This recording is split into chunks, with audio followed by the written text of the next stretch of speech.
All right. Yeah. Let's do it. Okay? So I called this How to Improve by Using Speech Reworks. And the reason that I call it Speech Reworks, so you've probably heard about doing speech redos before, and that's a fine statement.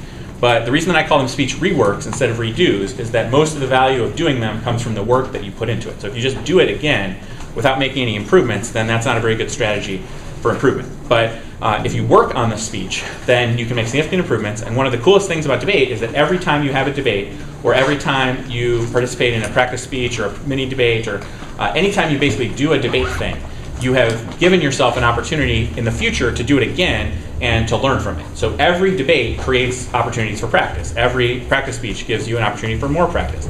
And lots of opportunities for practice. That's unlike a lot of athletic competitions. Like if you're playing basketball, every basketball game doesn't create an opportunity for you to redo that basketball game. You have to kind of simulate a different game, and you have to break it down into component parts, and you do drills and stuff. But in debate, you can actually literally rework the debate that you had. You can rework the game, which is something that is cool about debate and kind of different about debate. So the purpose of this is to introduce the idea of a speech rework, to kind of break down what a speech rework involves, different approaches to it, different purposes, and different techniques. There are 6 sections. To preview them, I'm going to start by talking about the difference between technique and content, and how I think that there's a false dichotomy between those two when we're doing speech reworks. I'm then going to talk about what speeches are best for reworking, how do you choose what speech to rework. Then I'm going to talk about the different value propositions you can get from a speech rework, sort of what parts of the process lead to the most value. Then I'm going to tell you about the general categories of rework. So I think there's 3 sort of general overall purposes of a rework. Then I'm going to give you some general tips. And then finally, I'm going to break down 10 different specific types of reworks that you should consider incorporating into your practice regimen. So Roman numeral number 1 is the false dichotomy between technique and content. So in my experience, when most students start to talk about or think about rebuttal redos, speech reworks, whatever you want to call them, they are primarily thinking about it in terms of technique. So basically, the question that a student seems to have is, given the limitations of my current evidence set and my current content knowledge, how can I improve my speech? So that's sort of the way that students approach it. Given constraints, I'll just accept that those constraints exist. All right, given those constraints, how can I give the best version of this speech? But in reality, oftentimes the primary limiting thing, the limitation on the quality of your speech, is not your technique, but it is your materials or it is your content knowledge. Those place a ceiling on how much better your speech can become, even with perfect technique. While it's oftentimes appropriate to work on specific technique improvements, reworks are just as valuable for improving content as they are technique, and oftentimes the two are the same or compatible or go together.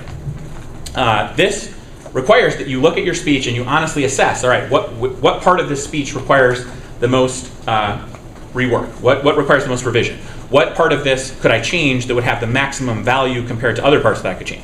So in some situations, technique changes could have a lot of value. It could have a huge benefit for the speech. If you improve a certain part of your technique, then that'll make the speech much better. In other spots, improving your content will make the speech much better, or improving your evidence will improve the speech. It'll give more significant rewards than improving technique. But you have to be honest about that. And so the question you should ask is not, given constraints or given the limitations of my content knowledge and evidence, how can I improve? You should ask the question, how can I improve my materials, my content knowledge, and my technique in this speech?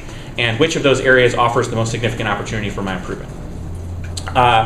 In many ways, technique and content are inextricably linked, because even the best presentation of an argument isn't very good if the argument isn't very good. And even the best argument isn't very good if it's not presented well. So the dichotomy between, I'm going to improve my technique or I'm going to improve my content is oftentimes kind of silly and artificially limits your ability to get better. So I'd encourage you to pursue both technique-based improvements and content and materials-based improvements as you utilize speech reworks.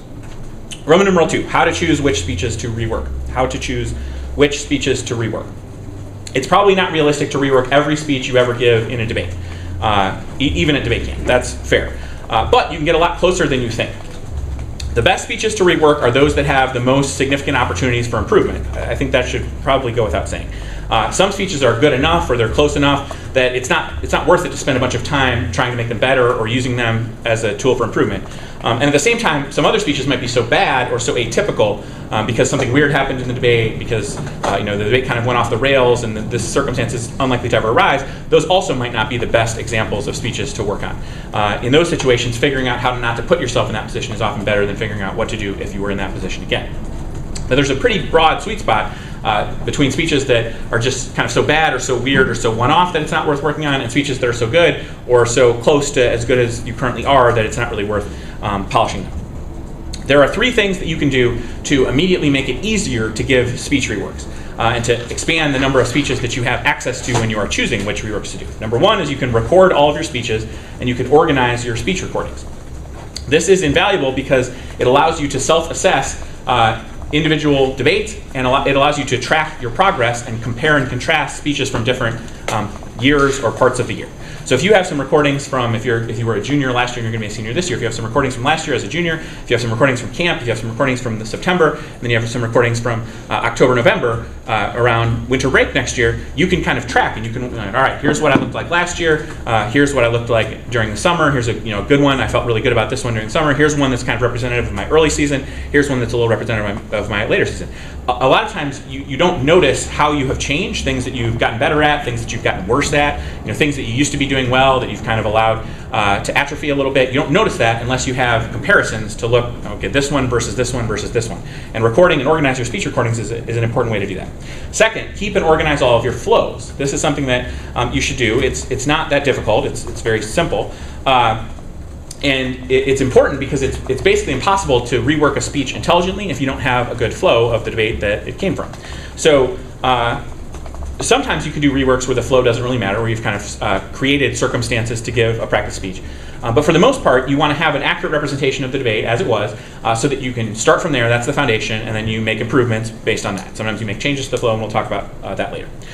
It's important that wherever you keep your flows, they're organized and labeled, and then you have access to them in the place where you're going to do your reworks. So if you mostly do reworks at school, then it makes sense to store those reworks, your flows, for reworks at school. If you mostly do it at home, then it's best to store them at home. But if you do it in multiple locations, which I think a lot of students do during the school year, you'll do some reworks at school, you'll do some at home. Decide one place to put them, and then have a process where you kind of check out flows from the main repository of flows and bring them to school. So if you keep them at home, because mostly you do reworks at home, make sure that you have a process where you can take a few to school to do reworks at school. If you mostly keep them at school, make sure you have a process for taking some home to mostly do them at home. But don't have a mix of flows at school and at home, because that just creates confusion. And when you actually sit down and you're like, all right, I have some time, I'm going to do a rework, you might not be able to find the one that you want. Number 3 is keep and organize all of your comments and feedback. We've talked about this before, but it's best if this is in one document or one database, one OneNote thing, something like that, so that you can identify commonalities between feedback, so that when you're working on a speech, you can quickly reference the comments from the original iteration, so that you can look at other debates that had similar issues in them. So if you're working on 1AR against the critique, you can then look back and see, like, all right, I'm going to read all the comments that I've gotten for 1ARs when the negative extended critique. All right, this one, all right, I'm seeing some commonalities. Okay, that confirms that I do in fact want to work on this. I want to work on answering the tricks, or I want to work on making sure that I'm debating offensively or aggressively. I got to work on framework explanation. I got to work on reading more cards in those debates. Whatever you're working on, you can kind of figure it out. Okay, that is a comment that I've consistently gotten, so that's something that I'm going to improve on. And if you have all your flows and all of your recordings, that also creates a situation where you could do multiple at the same time. So you can do a 1AR from tournament number 1, round 2, because that was a 1AR in the K, and then you can do one from tournament 2, round 5, because that was a 1AR against the K, and you can do them kind of together. You can do the first one, then you can do the second one, you can do the third one, and again, compare and contrast, and see if you can execute in multiple different strategic situations. So what speeches should you rework? We said kind of ones that are representative examples of your debating. A lot of times people refer to these as rebuttal redos. Of course, rebuttals are useful to redo, but I also think that redoing constructives and working on those is incredibly important. Even the 1NC, but certainly the 2AC and the 2NC are useful speeches to rework. The 1NR, even though it's a constructive rebuttal, is certainly useful to rework in a lot of situations. The other thing that I encourage students to rework that I think people don't do very much of is rework cross-examinations. What threads should have been raised? How can I work on phrasing those threads better if you're the one asking the questions? How can I do some more research to make that cross-examination better? Let's rehearse as if I get another chance. And then answering cross-examination questions, like if I'm posed this question again, what am I going to say in response? How can I tweak my response? How can I tether it more closely to details and evidence? How can I anticipate follow-up questions and kind of preempt them before they've been asked? How can I control time of possession in cross-examination? How can I limit the other side's ability to kind of spin my response? You know, how much should I commit versus how much should I hedge? Like all of those things are things that you can work on when you are reworking cross-examination. So basically the answer to the question, what speeches should you rework, is as many as possible in as many contexts as possible, whatever you have identified as something that you need to improve to get better at debate. And for all of you, that is many, many, many things. So which speeches should you do? Many, many, many, many speeches. Roman numeral number 3, the rework value chart. The rework value chart. I don't have the ability to present a graphical chart, but I will do my best to explain it rhetorically or verbally. And it is not particularly complicated. So one thing that I've experienced and found working with students for many years is that many of you are under the mistaken impression that your reworked speech, the kind of the effort that you put into reworking a speech, is only valuable when you have an in-person opportunity to interact with an instructor and give that speech for an instructor.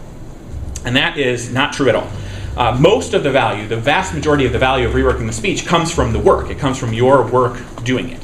So the reason I think that so many students gravitate toward the opinion or kind of hold the opinion that it's not even worth doing unless there's an instructor there to listen to them do it, is that takes the pressure off of you. It kind of allows you to say, there's not really an instructor available to do this right now, so I'm not even going to do it.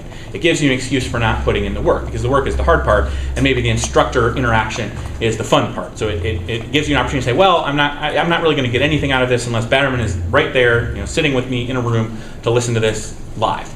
And that isn't true. So the way I estimate the value of each stage of the rework process is as follows.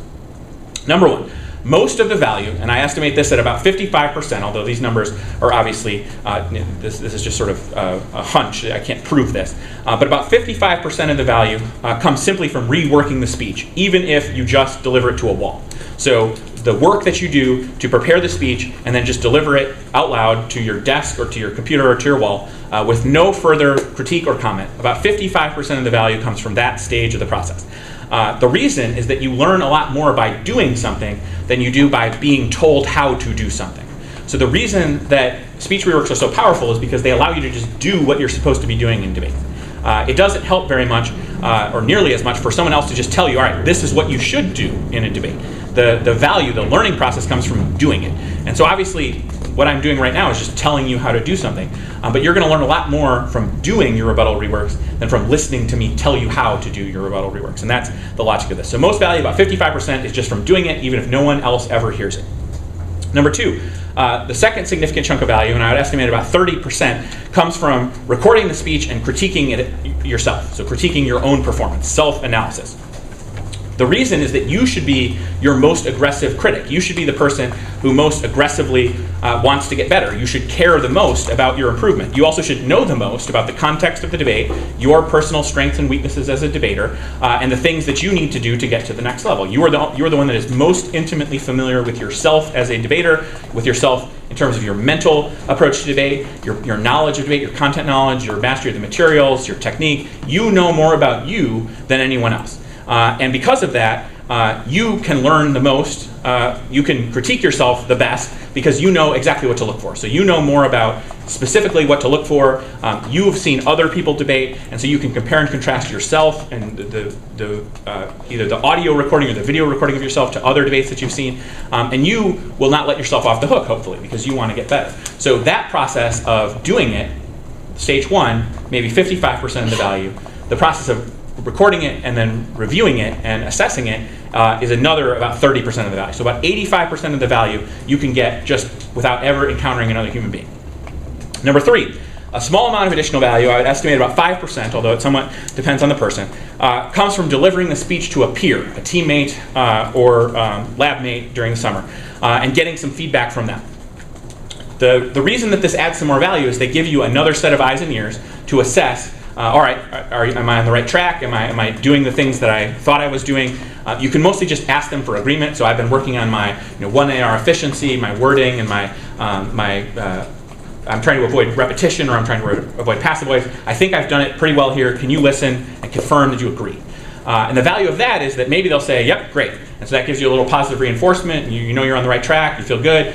Keep working on that, whatever you're working on. Occasionally they'll say, no, not really. Like, you're really not doing it right. Like, that's not efficient at all. Or like, you're really repeating yourself a lot.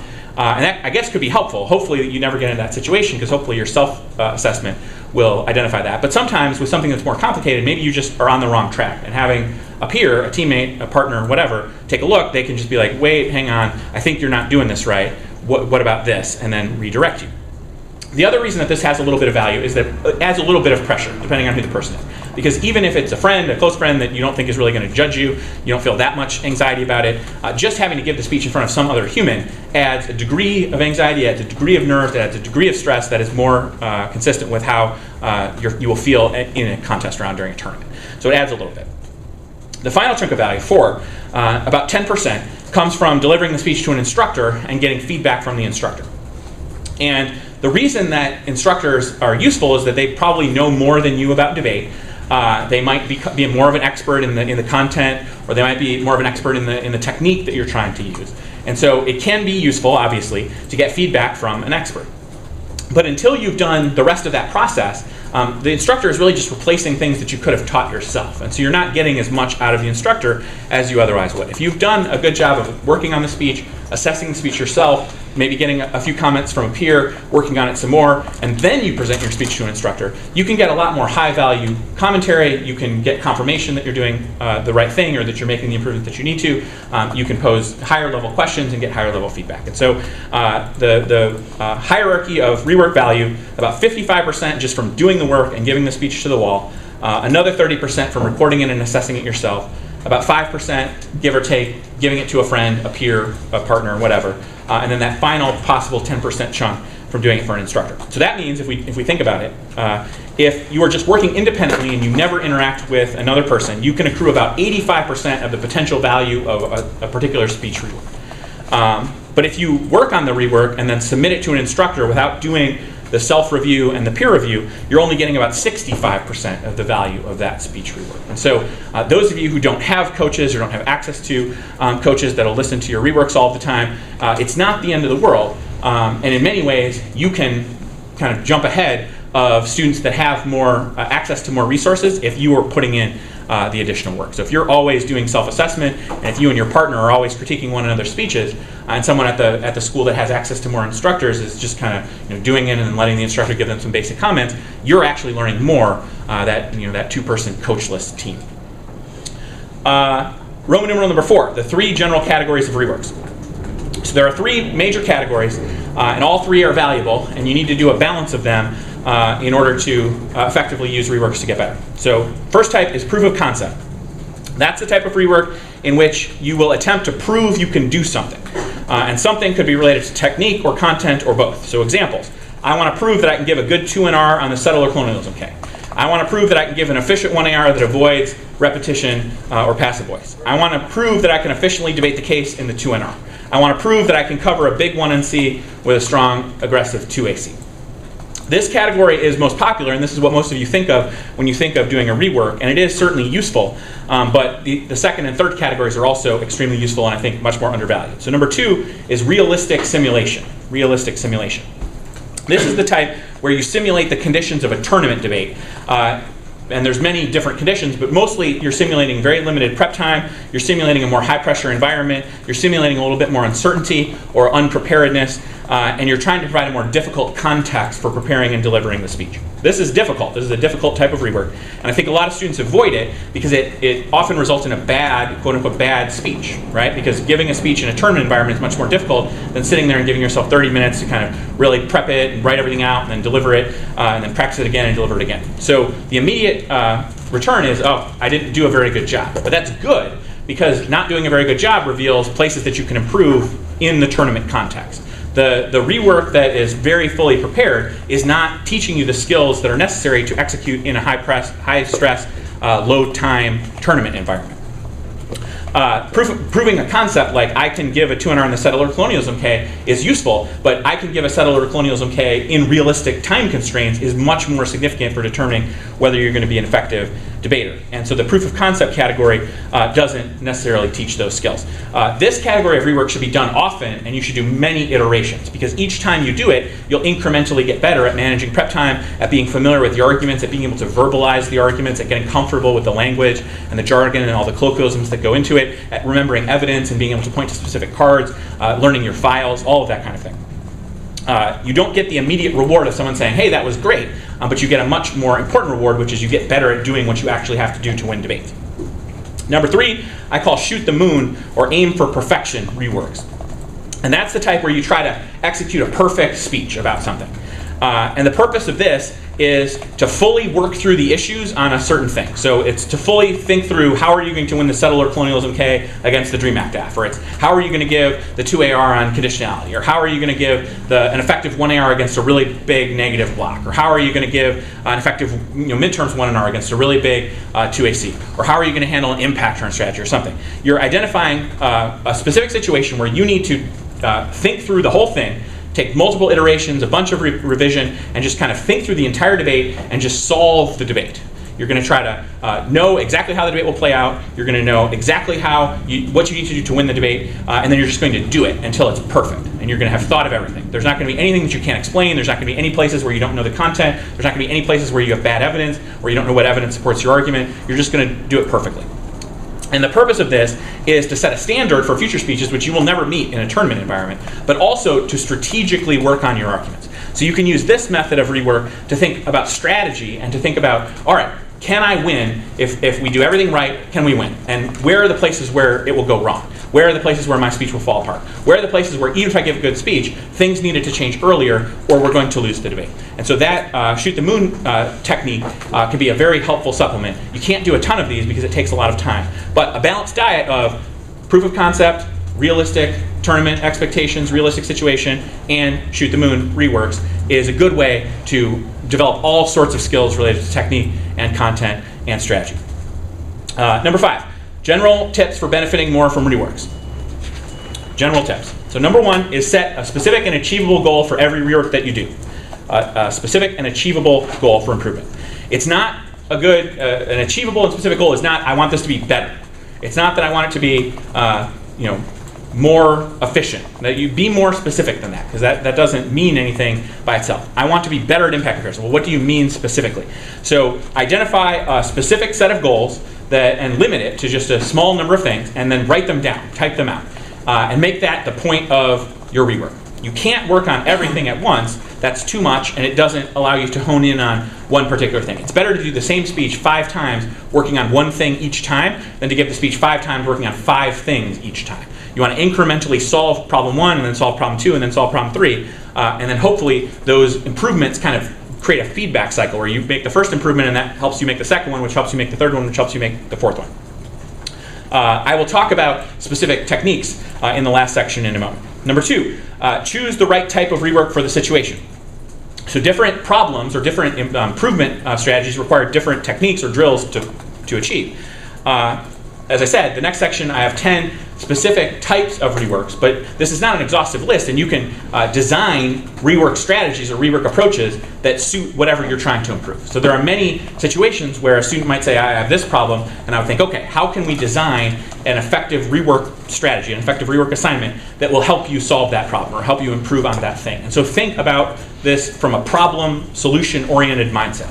Don't be like, all right, here is one, which one can I fit this into? Think, here is the problem I want to solve, how can I design an activity that will help me solve it? Number 3, exhaustively self-assess first.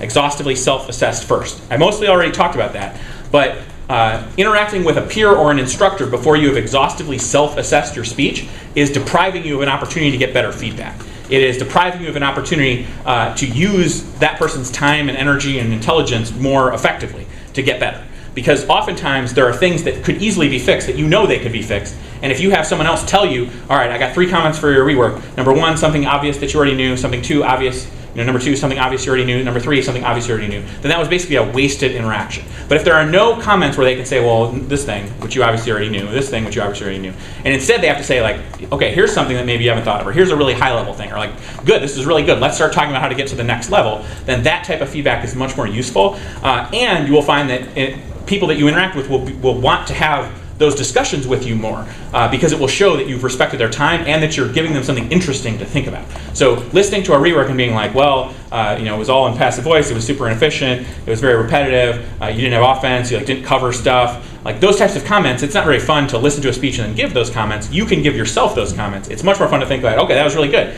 It made me think about this. What about this argument? Do you think that's the right card to read there? What if we had a better card there? Or you emphasize this argument, but what if they say this in response? Don't you think that you need to change the way that you've explained that? Or this is really good, you've gotten a lot more efficient, but now I think you need to figure out what to add to the speech. What content can you add now that you have more time available?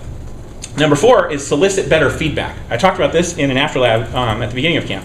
But basically, you have to do the following. You have to brief your audience on what is going on. So the context of the speech, the comments you initially received, the process that you undertook to rework the speech, so what have you been working on? And then you have to share your own self-assessment and explicitly solicit specific feedback about it. So here's what I think of the speech, and then here's what I'm looking for from you. Most of the time, it's fine to just ask for confirmation. So here's what I've been working on, this is what I want to improve, this is what I did, here's my assessment of my own performance, I still think I have to improve this maybe, but I think that I've made a significant improvement. Do you agree? Do you agree that I've made a significant improvement on that? Do you agree that this is still the place where I need to focus my energies on getting better in this area? That is a very effective technique for soliciting good feedback. If you are truly stuck and you just can't figure out, like, how do I do this, then you should say that explicitly. So you should say, I've been really working on this. I think I'm just stuck. I don't understand how to do this. I don't understand how to get over the hump. I just can't seem to cover. Like, I can't cover in this one area. Or I'm trying to explain settler-colonialism. I think I get it. I feel like I'm saying it right, but when I give the speech to other people, they don't understand, and I don't know why. So I don't understand what is going on. Why do I have a failure to communicate? Or I'm like explaining my midterms link well. I think I know it. I'm citing the evidence well. I've listened to it. I really like this explanation, but I'm concerned that I've given it to others and they just don't agree with me, or they think that I'm wrong, or they think that I'm not explaining well. Can you help me get over the hump and figure it out? That's fine. Just say that explicitly and say that's what you want. In general, you shouldn't fish for a compliment. So don't just send a rework hoping that someone else will be like, that was great, you're great, wonderful, right? Unless you really need it. And if you need it, be honest. Say, I just need you to listen to this and tell me that I'm on the right track. I've been working hard. Please just say, if it is true, that this is good and that I'm making improvement. That's fine. That's totally fine. But you have to communicate that to your audience, because the person that is listening to the speech needs to know that that's what you need right now. That's what is essential for you to keep going and to keep working on this. But if you don't say that, then the instructor might not do that, and then you'll think, oh, I'm terrible. I'm not making any improvements, when the instructor thought that that's not what you were asking. The instructor thought you were asking for like more high-level comments, something like that. And then finally, don't treat other people like search engines. So don't go to other people with content questions until you have done the work to figure out the content answer, and then use the instructor or use the peer or teammate to try to strengthen your argument, to try to master the argument, to try to confirm that your argument makes sense and that you can explain it under duress from the opposing arguments. Don't be like, I don't know what the Federal Reserve is, so I can't explain this disad. So here's my speech where I gave this deficit disad, but I don't know what the Federal Reserve is. Please explain to me what the Federal Reserve is and explain to me how to give a speech well where I don't know what the Federal Reserve is. That doesn't make any sense, right? You need to learn what the Federal Reserve is. You need to learn about interest rates. You need to then be able to give that speech with that content knowledge in mind. You have to then assess it. You have to do it again, assess it again. And then at some point you might say, all right, I believe that I have learned what the Federal Reserve is, how the interest rate process works, how this disad works. I believe that I'm explaining it well, and I'm satisfied with it, but I want to make sure, do you agree that I'm explaining this disad well? Does it come out in my speech that I now understand how the Federal Reserve works and what it is, how the interest rates work and what it is? Don't go to the judge or the instructor or the peer and say, hey, I don't know anything about this, but please tell me. Please tell me what to say. All right, last section, number 6, specific types of reworks. This, like I said, is not an exhaustive list, but I'm going to briefly describe 10 specific types. So type number 1, the do a better version rework. Do a better version. This is the simplest, this is the most straightforward, this is the one that you all are familiar with. It's literally just, I did a speech, now I'm going to do a better version of that speech. Now obviously you have to define what doing better means, and you have to break that down into subsections of improvement, but you are familiar with this. That is the default, number 1. Number 2, the different earlier circumstances rework. Different earlier circumstances. Oftentimes, by the time a speech you want to work on came around in the debate, things had happened earlier which shaped the context for that speech, in good or bad ways. That places a constraint if you just have fidelity to that and you just try to rework on that speech given the context it was initially given in. If you maintain fidelity to that and don't make any changes, that can place limitations on how much you can work on. So sometimes I'll watch a debate and the 1AR really wants to work on efficiency, but because of how the debate played out, the 1AR was put in a position where that wasn't a realistic thing that they could work on, or other problems sort of superseded that. So the different earlier circumstances rework takes a speech and then assumes changes to previous circumstances to set up a situation that allows you to more specifically and more effectively hone in on something that you're working on. So add things to earlier speeches, change things in earlier speeches, subtract things from earlier speeches, but just kind of massage the situation, suspend your disbelief, change the circumstance so that you can give a better speech and a speech that is more valuable to work on. Number 3 is the different strategic decisions rework. Different strategic decisions. This type has you choose a different strategy than the one you executed in the debate, but the same speech. So if in the 1AR, you in the original speech went for a kind of case outweighs, impact defense strategy, in this version you will instead go for the link turn uniqueness version of the speech. If in one speech as the negative you went for the midterms DA and the case in the 2NR, in this version you'll go for the settler colonialism critique, or you'll go for the militarism critique, or whatever the other option was, or you'll go for topicality. So you basically just use a debate that happened to then give an additional 2NR, or an additional 1AR, or an additional 2AR. Those are mostly the speeches that you can do this with. You could also do this for a 2AC in some spots, or in the negative block. Like, all right, given this 2AC, I'm going to redesign the negative block. Here's what I'm going to take in the 2NC. I'm going to try that again. Or I'm going to redesign the negative block. Here's what I'm going to take in the 1NR. I'm going to practice answering that. So if you took midterms in the 1NR, you could then give a 1NR answering or extending settler colonialism, something like that. Number 4, the extreme time constraints rework. Extreme time constraints. This is very useful for practicing efficiency and argument selection and choice because it forces you to choose. So instead of a 5-minute rebuttal, give yourself 4 or 3 or 2 or whatever number places maximum appropriate pressure. Instead of an 8-minute 2AC or 2NC, do it in 7 or 6 or 5 or whatever the appropriate number is. This will force you to figure out what are the essential arguments that you have to make. We do this a lot in the 2AC. Like, what is the shortest 2AC we can do to cover this very large 1NC in only 6 minutes, something like that. And if you can do it in 6 minutes in practice, then that extra 2 minutes in an actual debate feels like an enormous gift, and then the pressure is not there anymore. Same thing for the 1AR. If you can consistently practice 1ARs in 4 minutes, and when you get 5 minutes in an actual debate, it can feel like a surplus of time, and like the judge is being particularly generous by giving you that extra minute, as opposed to thinking of 5 minutes as a terrible constraint. Remember, after all, rebuttals used to only be 4 minutes. It's not that long ago that it changed. Number 5, the opposition on steroids rework. Opposition on steroids. So your tendency as a debater during debates is to minimize or undermine or assume the worst about your opponent's arguments. This is the opposite. So for the purposes of a rework, you intentionally strengthen your opponent's arguments. So you add arguments to the 2AC. You replace bad arguments with better arguments. You place more pressure if you're practicing the negative block. If you are practicing the 1AR, you add components to the negative block. You add additional impact modules. You add entire off-case positions, and you just imagine that they were made. So you imagine that topicality was added to the 2NC. You imagine that an entire critique was added to the 2NC. And then you give the 1AR as if that was the context for your speech. You can often combine this with the previous one, extreme time constraint. So can you give a 4-minute 1AR against this negative block plus TLPR? It wasn't in this block, but we're imagining it is. Can I do it in 4 minutes, this entire block plus a topicality argument? Those two often go together. The reason this is so effective is that, it challenges you to give a more difficult speech, so then when you go back to a more realistic speech context, it feels a lot easier. It feels a lot like there's a lot less pressure. Number 6 is the experimental techniques rework. Experimental techniques. This is where you try to work on a specific skill and do something differently. So, for example, this could be a technique-based thing, so you could work on signposting differently. You could work on a different way of giving the overview. You could not have an overview for a negative block position and instead move it to the line by line. You could do something like you explain you sequence the negative block differently, or you sequence a particular flow differently. You could choose a different way to extend case arguments, grouping versus not grouping.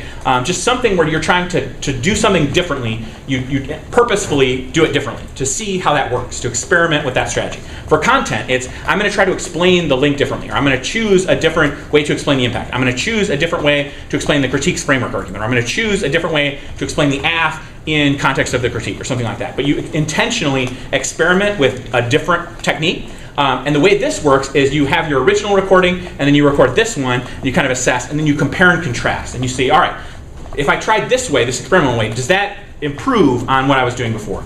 In what ways? Does that detract from what I did before? Does that worse than what I did before? In what ways? And being able to see two different versions of yourself doing a speech is one of the best ways to figure out which strategy and kind of which tactics and techniques are best for a certain circumstance. Because it's hard to compare, like you could compare a video of Stephanie Spees using embedded clash in the 2AC to a speech of yourself doing explicit clash in the 2AC. And you can be like, well, that's a lot better, so I'm going to do embedded clash. But you're not as good as Stephanie Spees. That's a silly comparison. Instead, let's try a video of you doing explicit clash in the 2AC and you doing embedded clash in the 2AC. And then practice flowing it and see, all right, it's better in this way, but sometimes it's not as good because it's not as flowable, or I'm not able to do this. And especially if things get dicey or a little disorganized and I can't do it. Same thing with the no overview thing. Like, here's a speech of Andrew Arsh extending the midterms DA from many years ago without an overview. Here's me extending it with an overview.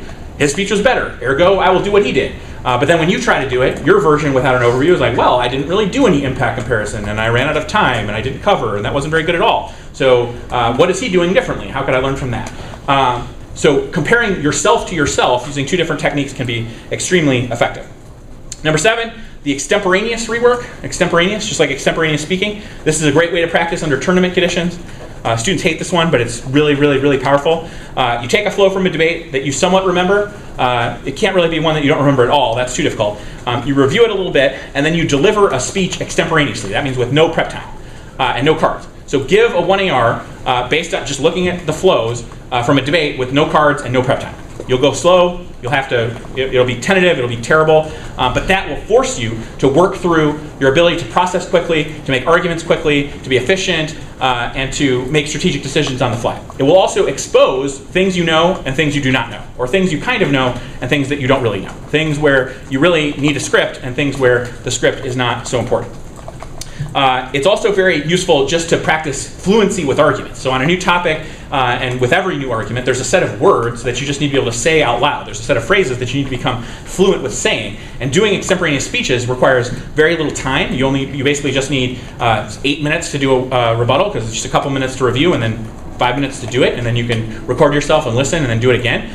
So it doesn't require very much time, but then it has a high value in terms of giving you a lot of opportunities to say a speech over and over again. So it's the one that probably gives you the most words per minute that you've dedicated to the activity, most like speaking words dedicated to a rework. Number 8 is the give the other team's speech against you rework. The give the other team's speech against you rework. I love this one. I came up with this a few years ago, and I think it's great. So the best way to test your arguments is just to take a debate that you were in where you were AF, and then assume the negative perspective on an important speech. So assume the negative perspective for the negative block, and do the negative block based on your 2AC. Assume the negative perspective after your 1AR, and give their 2NR for them, as if you were them. And do it the best you can. Doing that will allow you to experience your own arguments from the opposite perspective, from an opponent's perspective. So you'll see, all right, we gave the 2AC, how could the negative best give that 2NC 1NR? Here's some things that are easy. Okay, well then going back, how can we change the 2AC to make that harder? All right, here's our 1AR. I'm going to give the 2NR for them. How can I win the debate? What would I go for? What would I say? What were the things that were easy to answer from our side? What were the things that are hard to answer from our side? All right, what changes can we then make? This is like when you're on a framework or top tally debate and you defend the value of switch side debate. This is switching sides on your own arguments. You're trying to defeat your arguments. You're doing your best to assume the role of your opponent and giving your opponent the benefit of the doubt and being very skeptical of your arguments. And you can do this either side. So you can assume the affirmative side in your negative debates. You can assume the affirmative side or the negative side in your affirmative debates. Number 9 is the switch speaker positions rework. Switch speaker positions rework. I love this one too. If you're the 2A, practice giving 1ARs. The 2A, who has no experience giving the 1AR, especially on their case or with their partner, tends to think that the 1AR is easy. And there's an infinite amount of time. And the 1AR can say everything. Like the 2A will hand the 1AR a document and it's got like 18 cards in it. It's like, well, just read those. That'll be fine. And then cover everything. Also, here's a list of things you can't drop. Also, we need conditionality. Here's a 45-second block. So yeah, just do that. It's easy. It's not hard. But it is hard, right? That's not realistic. Same thing for the negative. The 1NR who will give the midterms DA or whatever the 1NR takes, often will look at the 2 and be like, why? I mean, just extend it. It's easy. Like, I just did all the work for you. Just extend that to 2NR. It's easy. 2NR is an easy speech. All you got to do is repeat the stuff I said. My 1NR was so good. But maybe that's not easy. Maybe things that the 1NR were doing did not set up the 2NR to succeed in the 2NR. You're not doing enough scaffolding. You're not doing enough grouping. You're not having enough flowable labels. You're not reading the right evidence. You're not reading enough evidence. You're overestimating certain things. You're underestimating other things. You're not making good strategic decisions. Just give the other speech. So if you're a 2N, give some 1NRs. If you're a 2A, give some 1ARs. If you're a 1A, give some 2ARs. And I don't know if I said all the different permutations, but do all of the different permutations. And the last one, number 10, the transcribe and edit rework. Transcribe and edit is the most valuable one, and I saved the best for last. I've already explained this in great detail in my Art of Speaking Efficiently lecture, which is already on YouTube. So I'm not going to repeat the whole thing here. But basically, this involves recording yourself, your speech, and then transcribing it, which means getting a word-for-word textual written copy of it, and then editing your whole speech as a written document instead of as a spoken document.